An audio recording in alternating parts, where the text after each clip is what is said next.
Welcome back to a special edition of Inside NISD, where we are talking about today early college high school for Nacogdoches Independent School District. And we're now joined by Assistant Superintendent of Secondary Instruction, Ronny Knox. And we talked with Dr. Hayes earlier about kind of what the basic information is about early college high school, why we're doing it now. So kind of go into a little bit, Ronny, about the specifics of what's going to go on with these kids that join early college high school for the next year. Okay.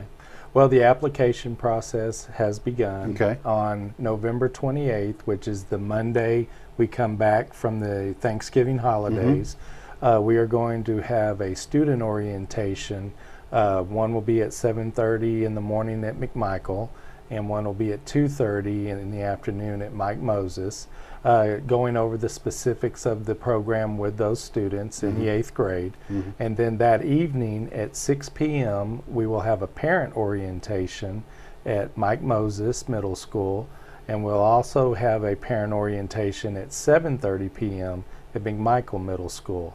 I do want to let everyone know that we will have a Spanish meeting concurrently with that as well. So we want everyone to come out, especially the parents of 8th grade students. Now, every 8th grade student is eligible, correct? It's not just, I know we talked about with Dr. Hayes, we talked about the fact that it's kind of centered towards economically disadvantaged, but every 8th grader can apply for this, correct? That is correct. It's an open application process, but like Dr. Hayes alluded to, priority will be given to those first generation, low socioeconomic status and at-risk students. That's who TA has really designated this program for. Okay.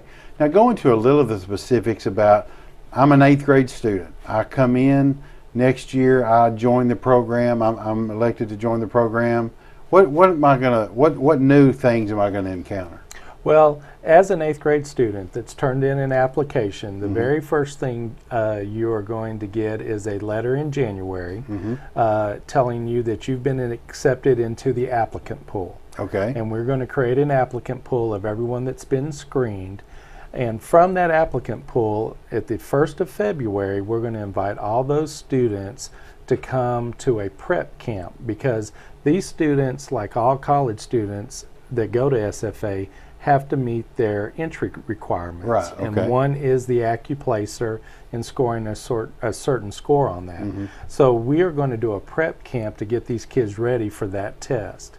And then Nacogdoches ISD is actually a host site that gives this test. So we'll have these students. That hasn't been that way in the past, right? This is brand new. Galen Hayes, who is my counterpart in this project, has secured us to be an actual host site to give this test, which is a great convenience for our students.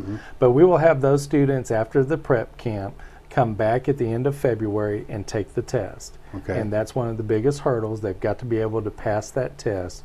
And then from that group of students that pass the test, we will select the 60 students that are going to get to have entry into the early college high school for 2012-2013.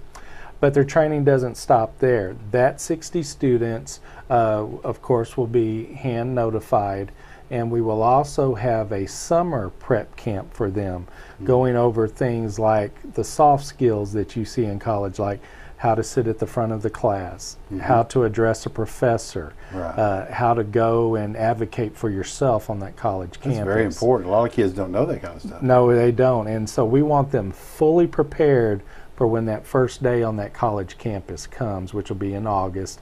And then this first day of school in August, which for us will be the 27th, I believe SFA may start around that same time as well.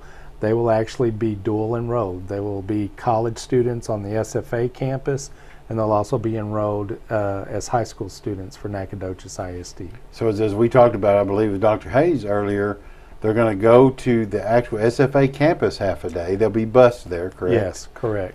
Be bused there half a day. Take how many classes, say, would they take at SFA? Well, they're going to take one college class and 3 high school classes, all at SFA. The important thing I want to stress is we're not going to turn 60 freshmen loose on SFA. That would be that would be tough on Yeah. them and on their parents as well. We are going to keep them in a very tight cohort. They will be in specific classrooms at the McKibben building at SFA, Okay. and they will take all of their courses there. Okay. And then when So they just won't be spread out. they amongst will the not be campus. spread out, no. And we'll have liaisons there to keep an eye on them as well. Then they will be allowed to go to a college class, but they will be the only students in that college class. Okay. It'll be just for our early college high school.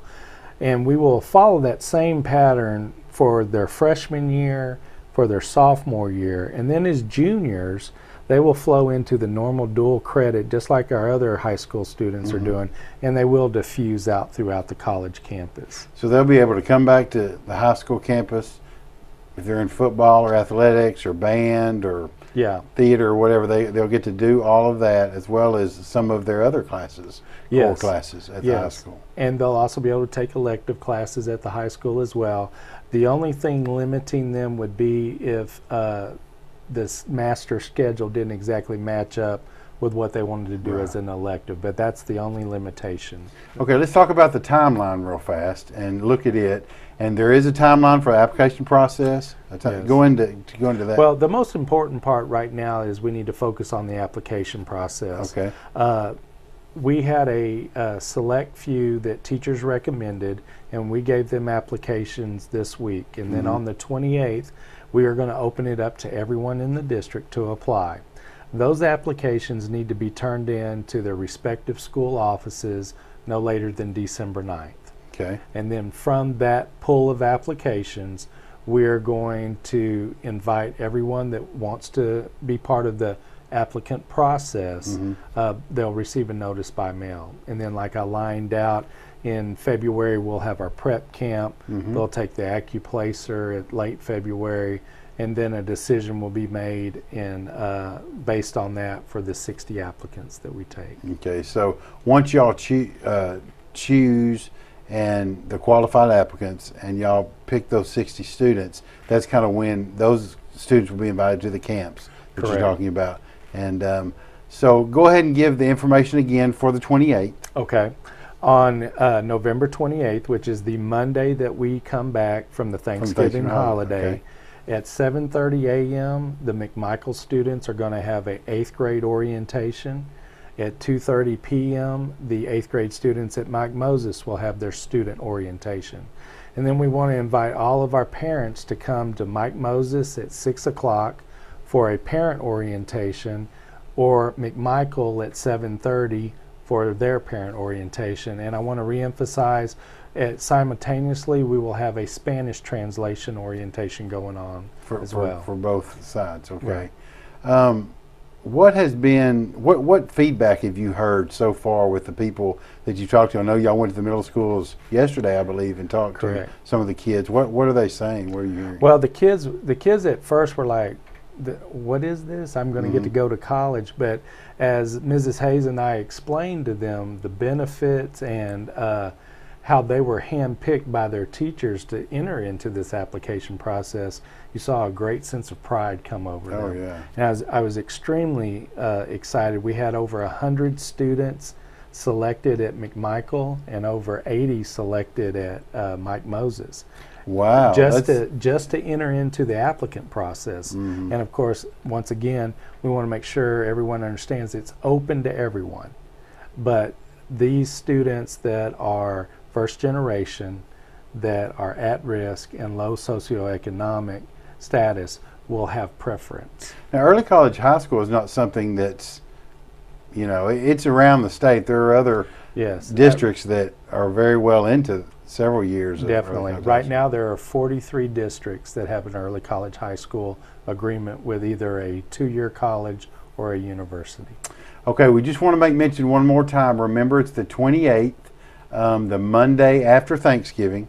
Right. Is at 6:30 at Mike Moses. Is that correct? It's 6 o'clock at Mike 6 Moses. o'clock at Mike Moses. 7:30 at McMichael. 7:30 at McMichael. Make sure, and you 8th grade parents, make sure and have your kids there so you can come hear a whole lot more about it. And that's going to do it for now for this special edition of Inside Nacogdoches ISD. We'll see you next time.